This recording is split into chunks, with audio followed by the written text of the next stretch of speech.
Thank you so much, Carson, and I'm delighted to be here, both because I am a huge fan of SIGA, and also now, as of 3 weeks ago, I just joined SIGA.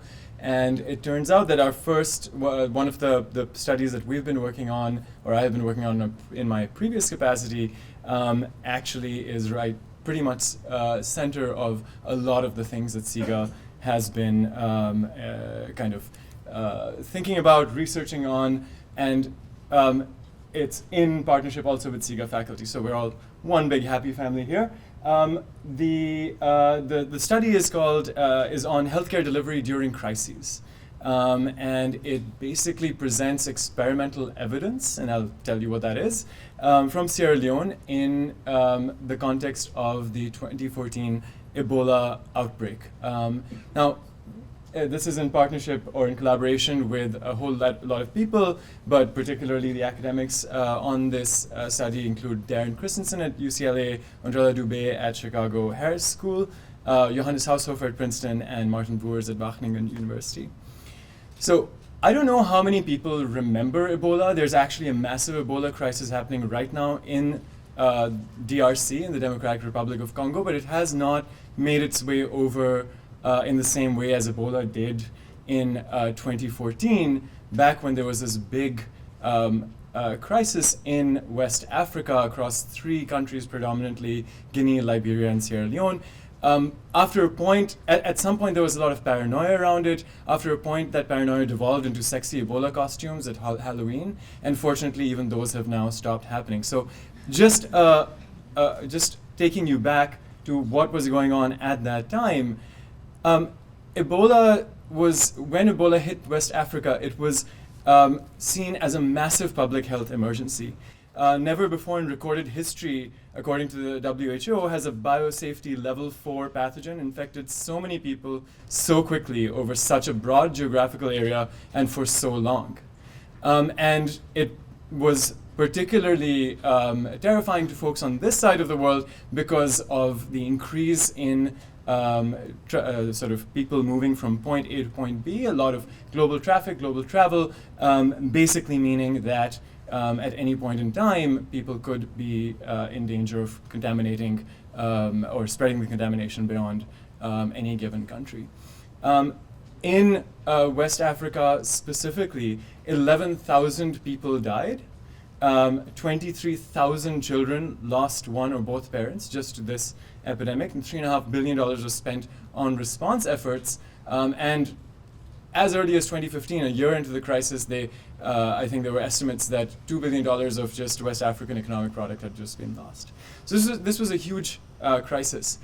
And the key thing here is that this crisis began in one place and started spreading and spread so rapidly, and yet at some point it stopped spreading.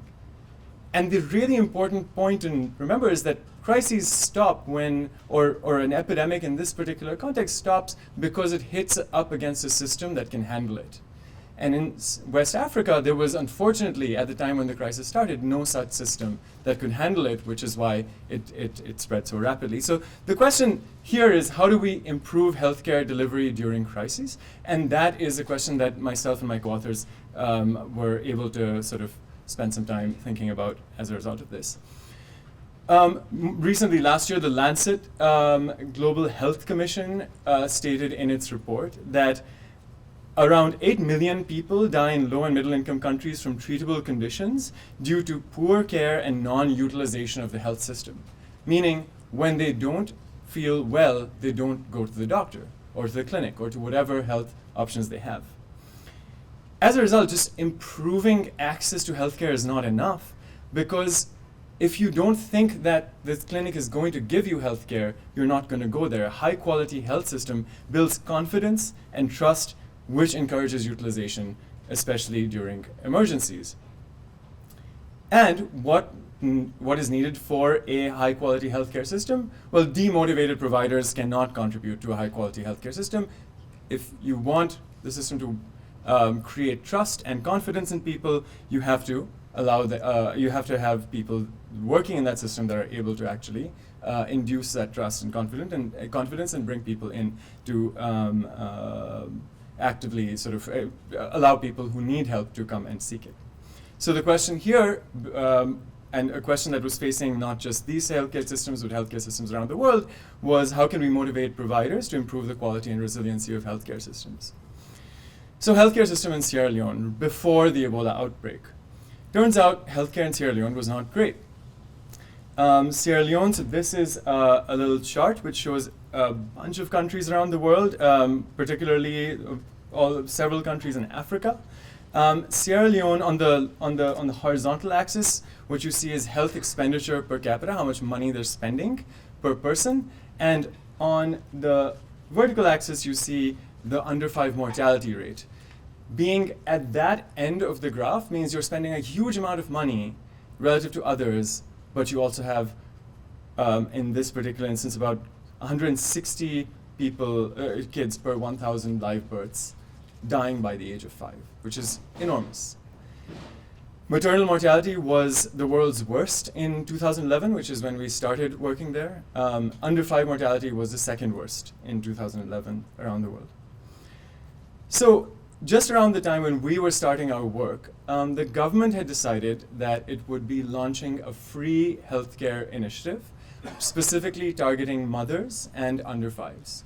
And the idea was that these fundamental problems about maternal and infant mortality need to be addressed very directly with a massive push, a huge amount of resources, and just investing in the health system in all dimensions. And so what that usually means, and what that meant in Sierra Leone as well, was donors coming in and pouring large amounts of money into making clinics better, into buying resources, into stocking up the clinics, into giving all kinds of essentially material assistance to improve the healthcare system. But the government was worried along the way that even if there's more money, will that change how health workers actually operate? Will they be motivated? Will they be able to provide quality healthcare and create that level of trust that people need in order to want to go to the clinic or to go to the doctor? And so in partnership with the government, we, myself and my co-authors, started to help think through what might be ways of improving social accountability and motivation in the healthcare system. How could providers basically be motivated to provide better healthcare? And the government was interested specifically in 2 kinds of interventions that we worked with them to try and sort of create a little bit of sort of help design, but by and large these were interventions that the government had already tried in the country or were successful elsewhere. And one of these was community monitoring, which was essentially a fairly straightforward, very simple intervention. Firstly, communities around the country were given scorecards that rated local health problems on a range of indicators. And those scorecards were discussed with communities and with the clinic staff, in fact, separately. And so the idea was, if your village is performing really poorly on childhood diarrhea incidents, this is a fact that we have. Let's discuss it with the community so they're aware that they're performing really badly on this. And it helps them think about, well, why? Why are we performing so badly on it? Similarly, with the nurses, there was a similar kind of a conversation saying, why do you think this is actually happening? Once that conversation was started, then we organized, or the government organized, an interface meeting between the clinics and the community, simply to say, hey, you guys both now know that diarrhea is a problem. You both have ideas about why it's a problem. The nurses say it's because the kids don't ever wash their hands, and the kids say, or the families of the children say that it's because there's never any anti-diarrheal medication available in the clinic. So let's get together, figure out what the answer is, and come up with a joint action plan to solve it. And then finally, there were a bunch of follow-up meetings to try and monitor progress on these plans. So that was the first thing that we tried. Very light touch, very much about motivating and creating this kind of social relationship between the community and the clinics. The second one was non-financial awards. So this was very exciting for the government because the awards did not mean large increases in the wage bill, in raising salaries for nurses, but rather by motivating them through intrinsic incentives, by giving them prizes, essentially, public recognition. And so in a similar kind of vein, this was developed along is using a kind of a similar design in some ways, but basically using this idea of competitions amongst clinics to be the best clinic or even the most improved clinic in each district, based also on a range of indicators. So the idea was, if you're a high-performing clinic, you have a chance to be the best, and that's going to motivate you to get an award. If you're a low-performing clinic, you have a chance to improve the most, and that's going to motivate you to get an award. So you now have motivation being provided through these very simple awards. There were lots of posters to advertise and follow-up meetings to retain interest. And then there were large public award ceremonies where politicians publicly gave prizes to nurses and clinics who had actually performed well. And similar indicators were actually used for both interventions to kind of keep them comparable. And here's the key thing. We wanted to know, does that work? So we, as the researchers, came in, worked closely with the government of each of the districts in which these programs were tried out, across 254 clinics. These are all government clinics in 4 districts in Sierra Leone, out of 13 districts, but the 4 main central ones. And so what was decided is that in order to test whether or not these work, we're going to actually do it very experimentally, scientifically, using a randomized control trial. And so in September 2011, we conducted a survey of 508 communities, 2 communities in each clinic, 2,500 households across all of these clinics that were in the study sample. After the baseline survey, we had all of this information on how clinics work, on what issues households have with healthcare, etc. And then we worked with the government to randomly assign them, basically by flipping coins, into 3 groups. Control groups, where business as usual. Community monitoring groups, where the first intervention, the community monitoring intervention, was introduced. And non-financial awards group, where the second intervention was introduced. And these clinics were just randomly assigned to each of these interventions, so either they were taking part in a competition, or they were having these meetings with the communities, or they were just going along business as usual. And then about 2 years later, we did an end-line survey, essentially to try and figure out what happened. And we find really interesting and important impacts on healthcare from just these very light interventions. Firstly, we find that people are more likely to use clinics and more satisfied when they do. We find a 5% increase in the number of health episodes in which people go to a Western clinic to seek care. We see people's satisfaction increasing by 1/10 of a standard deviation, which is a significant effect. So people are more satisfied and they're using the clinics more. In the community monitoring group, we find huge improvements in maternal utilization and child health. So just this increase in utilization and satisfaction basically meant as people went to the clinics, they could have those conversations about diarrhea or about other issues very early on. And as a result, more mothers were giving birth to kids in the clinic, 11%. Under 5 child mortality, child deaths, fell by 38%, from almost 4 kids to about a little over 2 kids in every 100. Child weight for length increased by about 27%, meaning kids were just not stunted, they were not wasting is the official term. And there was an increase in vaccine completion as well. And finally, people were also more likely to believe that Western medicine was effective, which turns out to be really important, because then Ebola happens. Ebola comes along, and in 2014, it spreads rapidly throughout Sierra Leone, including across the study areas, and leads to about 14,000 people getting infected and about 4,000 of those people eventually dying because of Ebola. Now, Ebola is a very strange disease, not just because of how rapidly it spreads or how hard it is to cure, but because there's a huge amount of stigma around it. If you have Ebola, firstly, you are worried, you're petrified that you are going to be separated from your family because Ebola is transmitted through touch. That makes it extremely difficult for people to actually want to report it.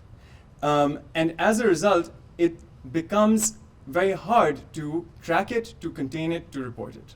So finally, we, having worked already with the healthcare systems in the past, we go straight to, we find out that about a year later, Ebola comes along, and we think, okay, did these interventions that actively help the healthcare systems deal with these primary problems, how do they help the healthcare systems in the context of crisis?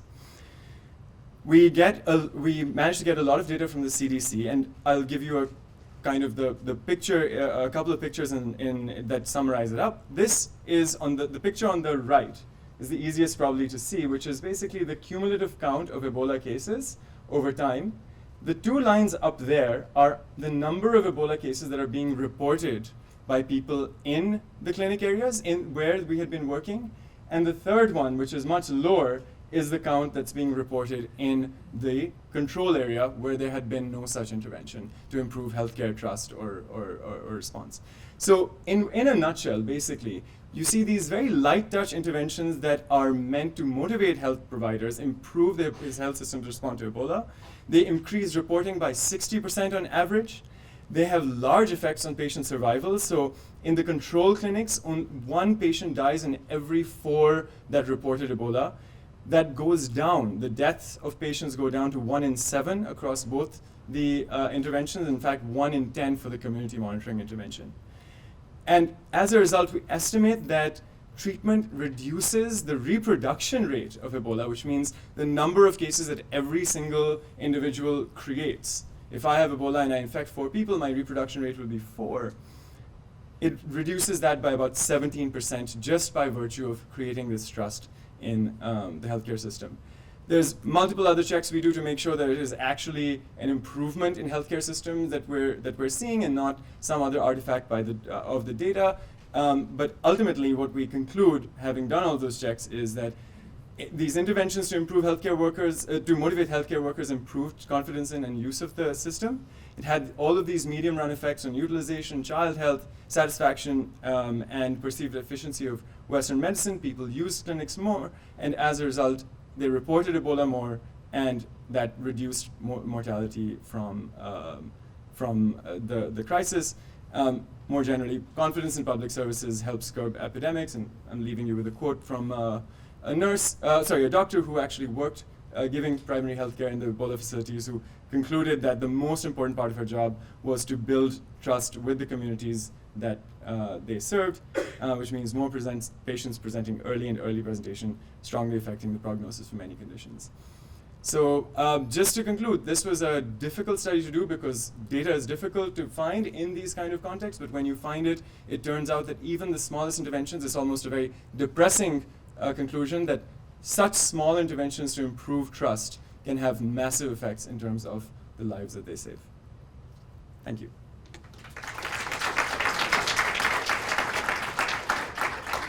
So can you say something about how you went about correlating reporting rates with actual incidence rates? Because in a lot of issues like violence against women, things like that, greater reporting doesn't necessarily mean greater incidence.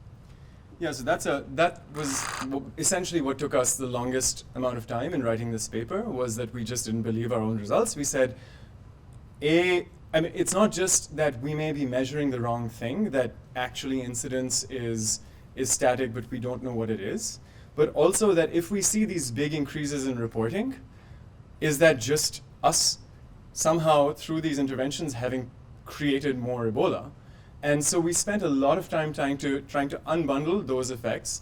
I can't go into a huge amount of the detail here just because of time, but essentially we looked firstly at, we did various bounding exercises to see, okay, how would people actually have to behave in order to report differentially across these different settings. We also tried to see whether, we also looked at the actual epidemiology of it to see exactly how many days it takes between onset and reporting.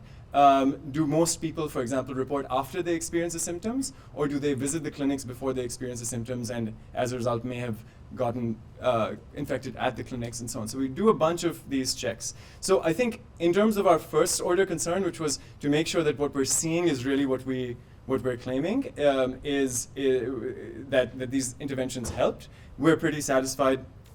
In terms of the true incidence versus incidence in incidence as we observe in reporting, it's very hard to say anything because, again, there's a huge stigma around this, and the best data that's available is unfortunately the data that exists on reporting. So one of the things we've been really wanting to do more is try and understand the extent to which this reporting data comes close to any accurate data that exists on what was going on. But unfortunately, there is no actual data, because at that time, the last thing that people are doing is trying to do surveys to figure out who is actually who is actually suffering from Ebola. It's very hard to, literally you are not allowed to contact people in areas where Ebola is going badly. But I would think that this is definitely relatively small compared to the actual incidence of Ebola, perhaps. But it is, it's the best we can do.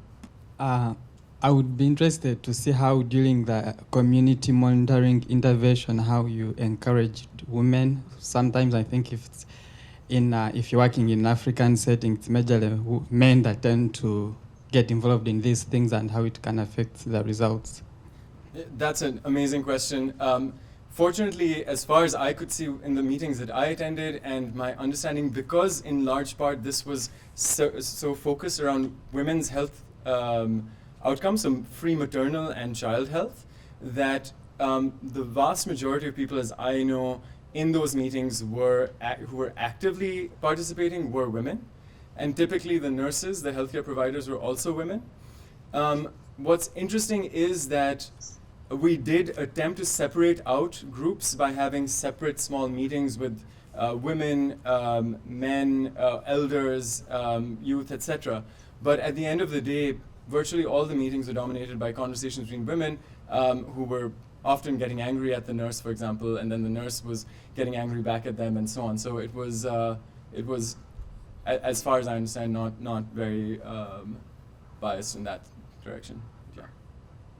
Did either of the treatments that were applied include changes to data collection, record keeping, and did you see any of that have a big impact once Ebola happened compared to the control? Were they basically better able to track this, not just in terms of the data that you wanted, but in terms of public health crisis management, just having better data?